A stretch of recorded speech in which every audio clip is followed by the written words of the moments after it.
Welcome back to Weekend Breakfast here on TalkTV. I'm David Bull. Thank you very much indeed for your company. I've been corrected already.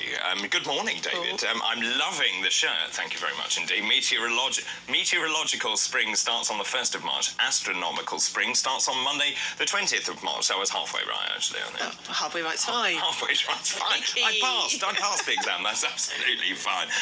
It started, this says Alan, it started now. Social unrest against migrants in hotels. Yes, this is what we saw last night. I hope the government are taking notice. Thank you, Alan, in Merseyside. Also, many of you talking about capital punishment.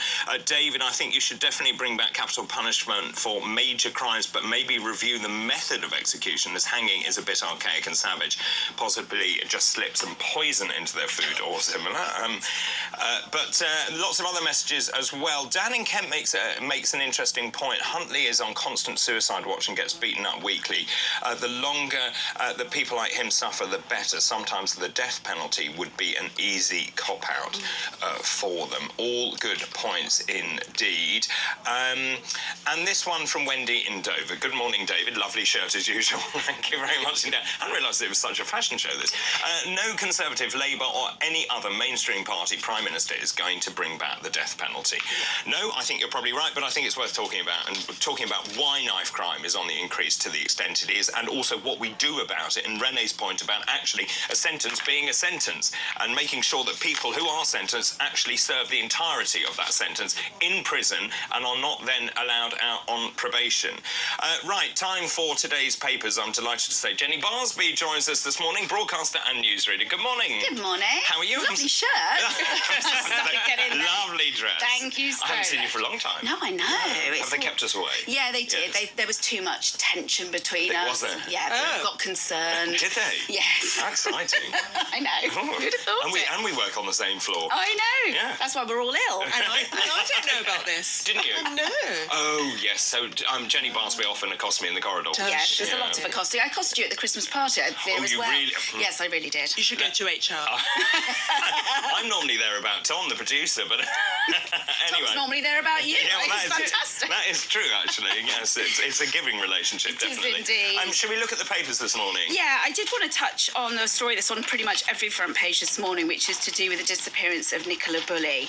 This story fascinates me, and it has done since it broke a couple of weeks ago. So Nicola Bulley has been missing for a couple of weeks now. In fact, it's probably longer than that. She was walking her dog in St Michael's on Wyre, and the police believe she fell into the water. Now, there was a dive team that went in. Certainly TalkTV have spoken to him a lot. He does not believe for an instant that she fell in the water. They've searched pretty much the entire river. And now there's an interview with her husband, her partner, who is going to be speaking to Channel 5. They've got part of the interview here in many of the papers today. And what he's basically saying is he believes that somebody in the village they live knows something. He's Really? absolutely convinced that she didn't fall into the water. And I remember interviews with Peter Faulding, who was the lead diver with this private diving group that went in to search for her. He's absolutely convinced she didn't fall into the water. His interviews are fascinating. And based on what? Why does he say He's not that? found her. No, obviously. I think he also says that where she's supposed to have fallen in, there's no evidence of a struggle of anyone trying to save themselves. Yes. And he says that there's also some big rocks under that area, and she would have been able to stand up. Yes. But also, so there's no evidence of slippage, of just accidentally going into a river. Because they also thought that the dog may have gone into the water and she'd gone to rescue it, but the dog was dry. There was also the phone was there, wasn't it? The phone is weird and still connected to a Teams meeting. Really weird. Although the phone does suggest that she was walking around, doesn't it? Yeah. Yes. You think that if something bad had happened to her, the phone may have been in her hand and it would have been on the floor, not just neatly placed on the bench. And the dog harness as well is on the bench. That is a very good point, actually. Yeah. The phone wouldn't be on the bench if she'd just inadvertently fallen in. So you would also assume she had an ear pod in. because how was she listening okay. to the music? Well, that's my assumption. So the phone could have been on the bench to do the Teams meeting because she could have been walking around with earbuds in. Maybe, but then why would you leave your phone? You wouldn't put your phone down. You put it in your pocket. If I was falling down, I mean, this is all supposition. Of course, we must remember there are family involved in this and friends involved in this, and it's a terrible tragedy. But also, it's such a mystery. And it is such. I think. But clearly, the police think something else is going on. They've widened their search now, haven't they? They're still convinced it's the water. They're still convinced that she's now gone into the sea. Because they're searching the sea. Yeah. But have they not based this on the fact that almost every exit from where she was is covered by CCTV, and she didn't leave the area? Yes, that's but I right. believe there is one area that isn't covered by CCTV. There's this 10-minute window, isn't there, where they don't know where she was. Yeah. There's a 10-minute window where they've no idea, she's not been seen, she's not been, no witnesses, no nothing. I should be interested to read or to watch the full interview with her partner, Paul Ansell. I wonder what's behind this. It's an extraordinary accusation to say someone local knows something. Yeah. And that's what struck me this morning. And when you live in a close-knit community, like the one I live in, people do know things. Yeah. People do know everything about you. Yeah. And I can see myself saying that in his position. So could because, I. as you say, it's very close. Or someone must know something. Yeah, exactly that. he doesn't say that, though, does he? No. He says someone knows something, Says not someone in the must know village. something. Someone in the village knows something, is what he said. I mean, I don't know the area. I mean, you've seen everybody out looking for this woman, and signs everywhere. It's very, very strange, and. But he goes on to say the mobile was left as a decoy. Yes, well, this is something that Peter Faulding said, the diver. He said that he'd come across, and he said it on TalkTV, that he believed that it was some sort of decoy. And he mentioned another search that he'd done a few years ago for a woman that went missing. And it was again by water, and there was a shoe, and it was a plant, because she was actually miles away in a field. She'd been murdered. I'm not saying, obviously, that there's anything here, but it was a plant as a way of pushing the search teams away from where she might be. But if that's a known modus operandi, you would expect the police would be aware of that and have seen that before. I wonder how much, or if there's more to it that the police may know. Or may not tell us at this point. Yeah, exactly. Yeah. But, all we can do is hope for the best and hope that she turns up. But that poor family and all those friends, it really is, as a journalist, obviously, it's very interesting, but you've got to remember there are people involved in this, of course. I mean, it's everyone's worst nightmare, isn't it? Don't. It's really, It's really the not knowing, sad, isn't it? It's just the not knowing. Well, it's just a member of your family. And there's two young disappears. children And two without their young mum. children. Yeah, just miserable. But, no news is good news too, in some Yes, ways, and I always. think it's really important to stay positive as well. And Yeah. I mean, it is an extraordinary interview. We'll see what happens from here, but you're right, it's 2 weeks. Yeah, it's 2 weeks. So, it is a worry, but let's hope something comes of this. Maybe somebody's memory will get jogged. Maybe she's wants to be missing, but then will feel the pull of coming back. Who Yes, knows? I mean, I Who did knows? say that is a possibility Yeah. that she disappeared herself, but she would have had to have been very, very organised. But that to do goes that. against everything we know about her, doesn't it? That she's fun loving. Well, that's been reported about her. Yes, and as you know, that is often never the full story. No. Yeah, I mean, people are very good at hiding, being very sad. Yeah, they are. They are indeed, especially mums. They seem to manage it beautifully, don't they? So that was the sort of main story I wanted to. And it pick up really today. is on all the main pages, actually. The It Sun, is. I'm reading the Daily Mail. Where else is it? It's also on the front Times. page of the Telegraph, the Yeah. Times. So this is the big story this morning. It is indeed. So, away from Nicola Bulley, and it was something that Christo talked about this morning, it's the front page of the Times, to do with learn work skills or face benefits cuts, the jobless are told. This has happened before, hasn't it? I hear echoes of this from before. Well, I've heard government ministers say moot this kind of stuff before. Yeah. It's a good idea. It's a very good idea if it's enacted. Yeah, exactly that. I think that was the thing. And my question was, how would it work, basically? So what they're sort of saying is you go into your local job centre for a 2-week programme of daily face-to-face appointments. Job centres where they've cut all of the staff. Just putting that out there. Your local job centre, if you've still got one, of course, to help you prepare to return to work. They don't actually say what they're going to help you do, because a lot of people may find, you might lose your job. Say if I lost my job tomorrow, God forbid, but if I did, then what can I use my skills for? I have got no idea. But you see, that's where you maybe need help. Yeah. To say, what is your skill set? Yeah. We can distill that, then look at other things and how do we apply. Many people also, when they're older, have no idea how to write a CV, no idea, because they haven't had to do it for many, many years. And, you know, and that's where professional help can help. I think there's also issues over aspiration, whether people want to get back into work, the way people believe in themselves, self-belief, all that kind of stuff. And also, I think the jobs that aren't there now. So, you know, I might be at this level as a journalist, but as something else in another industry, I'm at that level down there. And again, that's to do with aspiration, isn't it? About what you can reasonably achieve in this current set, you know, this current sort of work set. Yeah, I'm going to throw in there something a little bit controversial. So I was brought up by my lovely mum to believe that you really, really just worked. It didn't matter what you did. I can always remember her saying to me, you scrub toilets before you take benefits, if that's what you need to do. And there was, I think that was very much as we grow up, that kind of ethos. And I think now I do accept that jobs are very low paid and we do need to increase our wages across the board now because living costs have gone up. But I do think we need to revisit how we as a nation view the welfare state, because I viewed it as a safety net that I should hopefully never, ever, ever have to use. And I think that it's important that people, if I lost all of my work tomorrow, I would go and work in Costa Coffee. I know I would. I would go and clean houses if I had to. I know that. And I think we've got a generation of people who have done degrees because they've been told that they need to now, looking at jobs that they think are below them because they're a graduate.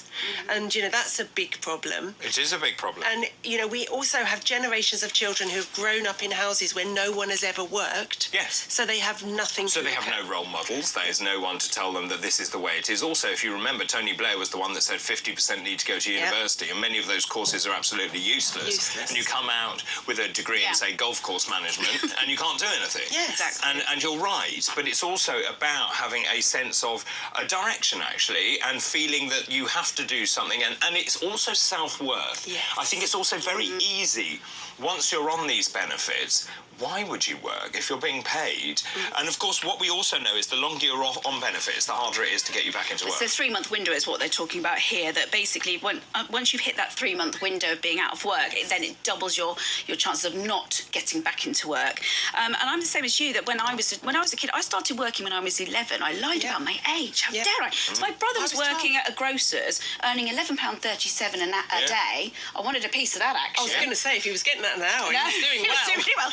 And then that's when I worked. But I noticed, so my best friends got kids, but when they were growing up, I mean, they're at uni now, but when they were in their teen years, you have to ask the school for permission to work. Well, you can't even do that now. So I experienced this. So I worked from 12. I worked in East Ham Station bookstore, freezing, 5 o'clock in the morning. I then used to go and swim because I trained before I went to school. I still did quite well at school, so it didn't stop me. But once my son was 16, they couldn't work in their teens. They weren't allowed because it detracted from school and etc. So I got him a job in a very big department What about store. holidays? Yeah, well, so okay, in holidays, but then, you know, it's getting those jobs, isn't it? But I think also under 16, it's almost impossible now. So I got him a job in a really big department store because I knew the person who ran the store. And he said to me, Renee, I'm only doing this for you. He said, we've had to send him on a scissor safety training course. What? He's not allowed to lift more than 5 kilos. He was 6'2". He's not allowed to use the goods lift. You know, all of this regulation, he said, it's not worth it to us. I mean, I worked in a tractor warehouse where none of that applied. You just basically got on with stuff. I was a strawberry picker. We did all sorts of fruit picking. And that was all seasonal work. But I'd like you to come back with that money at the end of the day. It was my money. Yeah, I loved it. But then if you've not got that work ethic, because kids can't do that, then you're not going to have that work ethic later. So actually we're making a rod for our own backs. Well, we're not. Whoever the red tape people are making a rod for everyone else's back in that. So I find this extraordinary. More than 1.2 million people are unemployed in the UK, whilst a further 9 million are neither in a job nor looking for one. So that seems extraordinary to me. So broadly, we're in favour of this, are we? Yeah, I think it's a great scheme. If it ever happens. But then, as I'm going to hark back And these are again, pilots, 4 pilots going on. That are happening now, but hey, we need people in job centres to train the people going to the job centres. What I would like to see is these involve direct routes into apprenticeships for people to retrain as plumbers and carpenters, the people that we really need, who are really valuable. That's what I would like to see. And then we wouldn't have to rely on overseas workforces coming in and doing it at ridiculous prices. Yeah, totally. I totally agree. So actually, I am all for that one. Very good. Okay, let's move on now to. Are we doing the end of the love letter? I'm going to do the end of the love letter because this is very sweet. So I want This can't be true. Well, when was the last time you wrote a love letter? I can't recall. Well, there you go then. Little notes. My boyfriend and I used to have little notes all over the place, little sticky notes here and little sticky notes there. Oh. Do that, but I still have love letters. Get this, and I remember the name of the boy when I was 5. Darren Gard, his name was. He was my boyfriend for 5 years. Darren. Morning, Darren. And he used to write me these little tiny love letters. I've still got them. No, you haven't. Seriously, I still have them. They're so cute. I'm lost for words. They're That's so really cute. That is so cute. But this is in the I tell you Sun what, if today. there's any boy writing love letters to Alice when she's 5, I'll be looking for him. They were very innocent and sweet. Yeah. Used to have little love hearts. They're very cute. Love letters are at risk of becoming extinct, a poll suggests. Just half of those aged between 18 and 29 have sent one. 1 in 3 would rather send a text. I bet nobody does that anymore. With many saying letters are How old-fashioned. can you send a love text? I'll send you I some really later. like you. Yeah, do you want to go out with me? Yeah. However, a quarter also would not know what to write, and nearly a fifth said they found it hard to express their feelings. Well, so that then plays into another story that we did this week, which is about ChatGPT. You know, this new AI technology. Oh, right. Oh, you can yeah. basically ask it to write you a Valentine's poem. Awful. Awful. Absolutely awful. It is. I mean, it is extraordinary. Kids, stop this. Do it yourself. But the fact is, isn't the whole point that you should have thought and feeling and emotion and passion behind this? Not ask a computer to write it for you. I suppose it depends how illiterate or literate you are, I guess. I mean, I was thinking about it. When was the last time I actually sent an actual love letter or even a card? A Valentine's card's still a thing because I think so, yes. They are. So my Wow. other half, Colin and I, we do send cards, and we do send. I will expect a card. Do you go for a meal? Tuesday, we go for a meal. Yeah, where they ramp up the price by 100%. I know. I yes. am a little bit concerned about the whole commerciality of it, but we do enjoy cards. I actually would much prefer a lovely card than a present. Yeah. Yeah. I really would. Yeah.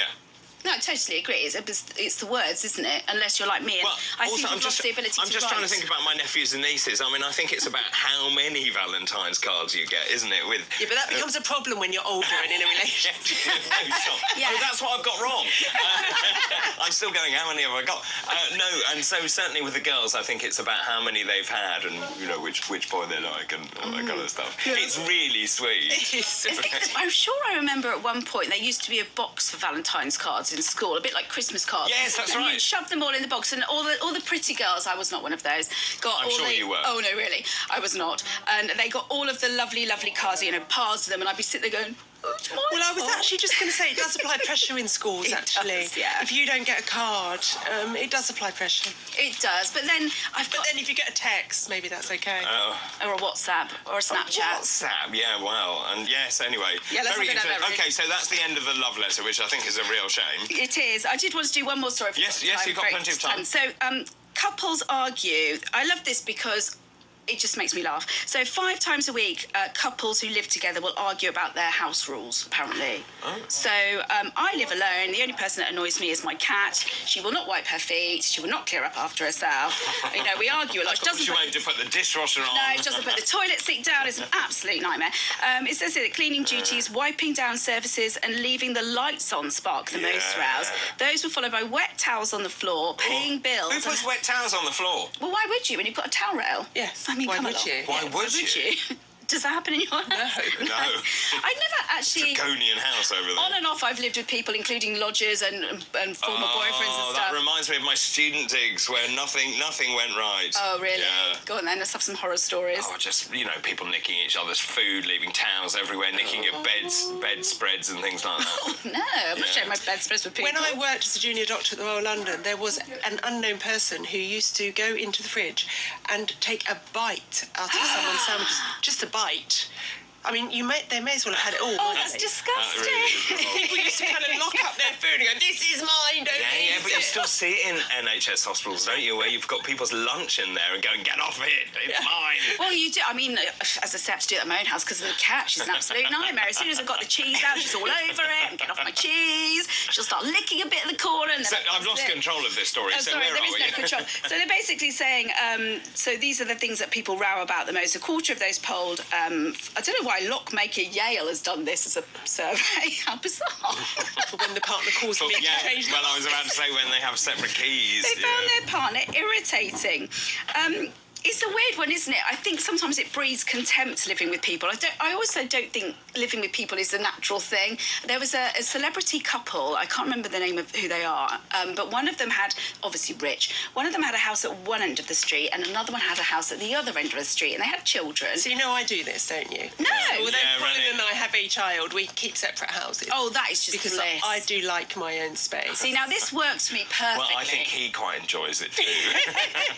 Probably. I think that's the thing, is sort of coming into relationships, especially the older you get. So when I met my partner, Robin, it was really weird because in my life, my house is how I want it, and in his Exactly. life, his house was how he wanted it. And it was kind of like, he would come to my house and he'd be like, I'd say, no, my house, my rules. Because he'd be like, well, I don't like the cat in here. And I'm like, well, tough, mate, because she's lived here longer than you've been in my life, so I'm afraid you have to deal with it. But these arguments, I remember former partners, and you'd row about ridiculous things. So actually, if you take all that away, I'm sure you have more successful relationships when you don't row about socks. Right, very For good. instance. Wow, there's a learning point for a Saturday. Indeed, and that's the. So learning what's the point. take-home message? Don't Live apart. Live Is that where we're apart. going? Part. Live apart or get a cleaner. Yeah. Right, okay, well, on that note, Jenny, thank you very much indeed. Always a pleasure to see you. After the break, Mr. Tom Clayton will be here with all of this weekend's sporting headlines. This is TalkTV broadcasting live from London.